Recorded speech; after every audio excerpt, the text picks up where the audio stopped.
السلام علیکم۔ کوئی مجھ سے پوچھے کہ تم نے زندگی میں سب سے زیادہ کیا کیا ہے تو میرا بغیر رکے ایک جواب ہوگا: انتظار۔ انتظار ایک ایسی واحد چیز ہے جو ہم زندگی میں سب سے زیادہ کرتے ہیں، لمحے ہمیں اس کا احساس نہیں ہوتا کہ ہم نے کب کیا کس طرح سے کتنا انتظار کیا ہے۔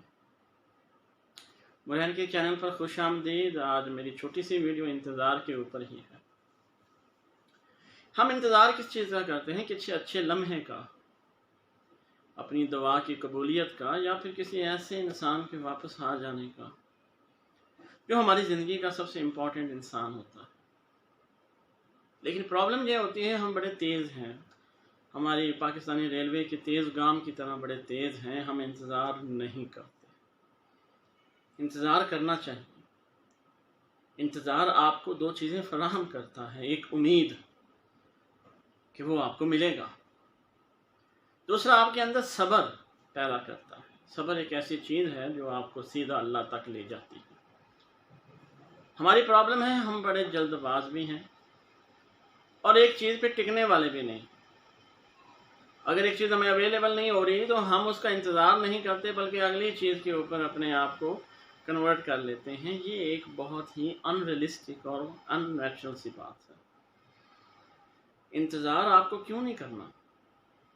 ایک چیز آپ کی ہے، وقت آگے پیچھے ہو جاتا ہے لیکن وہ مل جاتی ہے۔ آپ اللہ سے مانگ لیں۔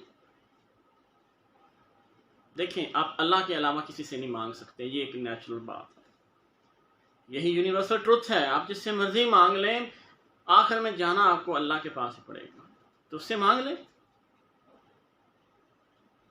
مانگنے میں اور اللہ سے لینے میں بڑا فرق ہوتا ہے۔ مانگنا کیا ہے؟ بس دعا کے لیے ہاتھ اٹھائے، اللہ مینوں دے دے۔ لینا کیا ہے؟ بیٹھ جائیں، سجدے میں گر جائیں، میں لینا ہی تیرے کو ہے۔ وہی انتظار کروائے گا آپ سے، وہی آپ کو دے گا، کوئی نہیں کچھ دے سکتا۔ ہمیں انتظار کی عادت اپنانی پڑے گی، مستقل مزاج ہونا پڑے گا، ایک ہی بات کے اوپر اپنے آپ کو سٹینڈ کر کے رکھنا پڑے گا کہ یہ میں نے لینا ہے، یہی میں نے لینا ہے، اور انشاءاللہ وہ مل جائے گا۔ تھوڑا سا خود پہ بھروسہ رکھیں، اللہ پہ امید رکھیں، اور صبر کے ساتھ تھوڑا سا انتظار کرنا سیکھیں۔ یہ چھوٹی سی ویڈیو تھی، اپنا خیال رکھیے گا، اور جیسے گرمی پڑ رہی ہے تھوڑا سا مزید خیال رکھیے گا، کوشش کیجیے گا دوسروں کا بھی خیال رکھنے کی۔ اللہ آپ کو خوش رکھے۔ اللہ حافظ۔